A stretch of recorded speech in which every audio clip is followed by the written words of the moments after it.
Táto realita je pre odvážnych aj preto, lebo tu v kuse je nejaká voľba. Zároveň tu neexistuje slobodná vôľa. Je to veľmi taká zaujímavá sféra. Je to ako keď si v pretekárskom aute, že predstav si, že ideš na pretek, sadneš si do toho auta, ideš pretekať, máš za sebou celý tým ľudí, ktorí ti to vozidlo pripraví. Tvojou jedinou úlohou je prísť do cieľa a aby to auto bolo v poriadku. Čiže sadneš si tam a máš jasnú trasu, ty nemáš ako vybočiť z tej trasy, ty sa celý čas modlíš, aby ti auto vydržalo a aby si došiel do cieľa. Keď sa ti darí, tak samozrejme sa pokúsiš aj o to, aby si to vyhral.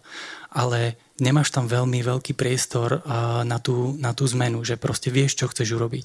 Ale tá slobodná vôľa nastáva v tej chvíli, keď ty dokonale vieš, ako to vozidlo funguje, ak ide veľmi, veľmi dobre, ako ho cítiš, ak si môžeš dovoliť zabrať, ak prestaneš konkurovať s ostatnými, ak sa sústredíš na tú svoju jazdu. V tej chvíli si prekonal tú slobodnú vôľu a neslobodnú, lebo my tu v tom živote my máme naozaj naplánované veci a sú naplánované preto tak, aby boli bezpečné.